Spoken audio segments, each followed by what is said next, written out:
Anong oras na ba? Kadarating lang ni Boy Kidlat. 10 a.m. 10:05 a.m. Hi! Hi! Bunan, diba? Hi. What's up? Yan, kamusta naman ang biyahe? Kakapagod ng bumiyahe.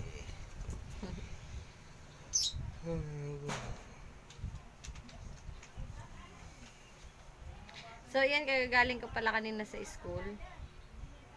Magpipicture lang ako eh. Kagagaling ko lang kanina sa school, nagsoli ako ng test, module. Tapos, bakasyon na, wala na silang binigay na module. Wait lang. Wala na silang binigay na module, ang balik na namin January. Tapos, te-text na lang kami. So, yun, wala namang masyadong update for today. Naglaba ako kasi, hindi naman ako naglaba ng maraming damit. Ang nilaban ko lang yung mga pinagbihisa namin kasi dadali niya rin yun dun sa biyahe ulit. Siyempre, naghahabol sila ng biyahe dahil malapit na ang Pasko. Mga 2 biyahe pa sila. So, guys, ayan, naligo na ako. Ayan, naligo na ako at saka yun yung tiyan ko. Ito yung tahi ko dati. Ayan yung tiyan ko. Malaki na siya. Malaki na yung aking tiyan. Malaki na talaga. Tapos, ayun, katatas ko lang maglaba. Naglaba din ako ng sapatos kanina. Tapos, naglaba ako ng mga damit namin. Tsaka yung mga, yung nasira niyang pantalon, nilaban ko din. Tsaka yung nasira na short. Ipapa-repair na lang. Kasi, di ba, mahal din bumili. So, ipa-repair na lang. Hanggat kaya naman. So, wala kaming update kahapon. Wala akong update kahapon kasi nabura yung vlog ko. Tapos, ayun, yun nga, paulit-ulit na lang bago mag January 25 kailangan nakapagpa-ultrasound na ako, so kailangan makaipon ng pampa-ultrasound and then magpapasko pa. Syempre kahit wala namang Pasko, kahit papano kailangan meron tayo kahit spaghetti man lang or may spaghetti tsaka fruit sa lamesa, yun, palaman, tinapay, diba, yung mga ganon. Ayan, tulog yung aking asawa. Madilim dito madilim. Tulog siya kasi nga, 'di ba, pagod sa biyahe lagi. So hindi nakakatulog mabuti sa biyahe. So ngayon dito siya nagbabawi ng tulog sa bahay. Tapos ang inulam namin kanina, ayun, munggo na may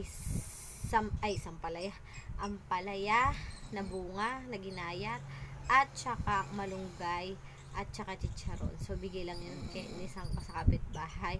Hindi ako nagluto. Ang niluto ko lang sinaing. Tapos, ngayon yun din yung kinain ko. Kakakain ko lang ngayon nun ulit. Kasi, nagutom ng very sweet. Tapos, ayun, nagtubig-tubig lang. Ayan, tubig-tubig lang. Tapos, so far, okay naman yung aking mga lab test. Walang problema sa aking mga laboratory. So, ang iniingatan na lang natin kasi nga low-lying placenta tayo, yun bang mababa yung inunan. So malalaman kung nag-adjust na yung inunan niya kapag nagpa-ultrasound ako bago mag January 25. So ayun, wala naman kami masyadong ginawa. Mamaya mag-update na lang ako dun sa pagkain namin mamaya ng hakuna. So later na ulit guys, ha.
Chicken barbecue ba tawag dito?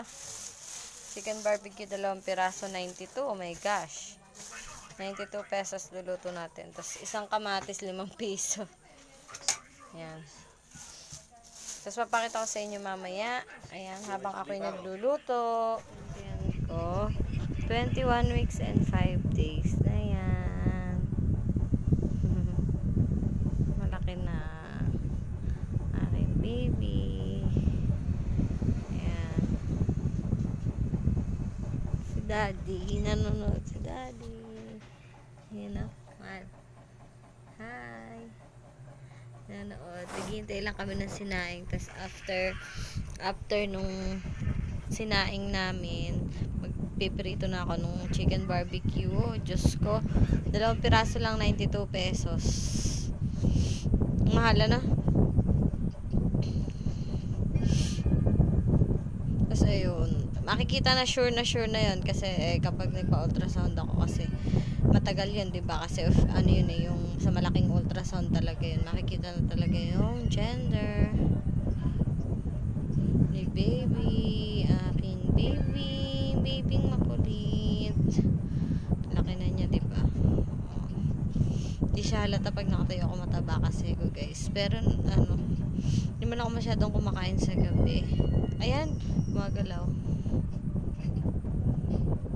Hindi man ako masyadong kumakain sa gabi kasi hindi naman ako ganun kagutom kasi busog ako sa tanghali.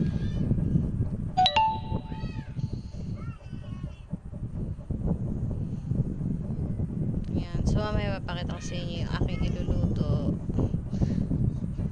Na tayo ng mantika para dyan natin ilalagay yung mahina lang yung apoy. Dyan natin lulutuin yung chicken barbecue. Ayan. So, wait lang. Papakita ko sa inyo pag nakasalang na.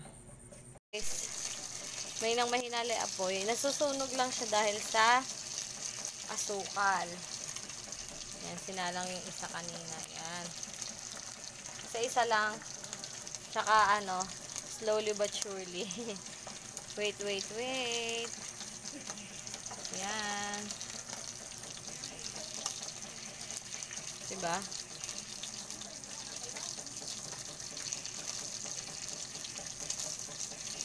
Guys, hinango ko na yung isa. Ito na yung pangalawa. 2 piraso na yung binili ko. Yan.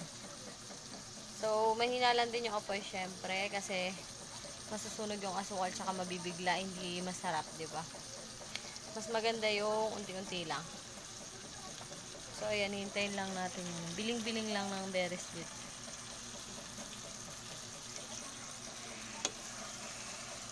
Sulok natin paling yung kalan eh. Piniling ko na, ayan guys, piniling ko na, tas dinagdagan ko ng mantika para maganda yung pagkakaanan niya. Tapos, tusok-tusukin nyo lang ng very sweet. Dahil, para lutoy loob. Malambot naman siya eh. Tusok-tusok lang. Very sweet lang.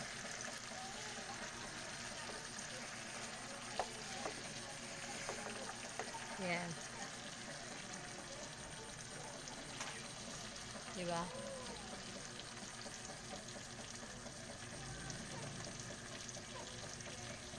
Yan. Tapos, kasi dapat unti-unti lang, ay mahina lang ako para unti-unti lang naluluto at pumapasok sa loob yung init para luto yung loob.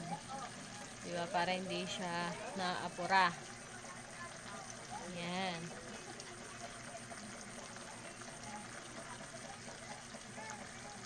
Biniling ko ulit, tas tinusok-tusok ulit ng kutsilyo. Ayan, biniling ko ulit guys. Tinusok-tusok ulit ng kutsilyo siya. Para, di ba? Tas unti-unti lang. Tas mamaya hanguin ko na. And kakain na kami. Ayan. And si Daddy. Nanood. Mamaya mamassage ko siya. Mamassage na tong, ito pakita ko sa inyo. Mamassage ko siya ng picassent oil at masakit ang kanyang mga likod, paa, yan, tsaka yung mga balikan niya. So bukas na lang ulit guys. guys. Thank you so much for watching.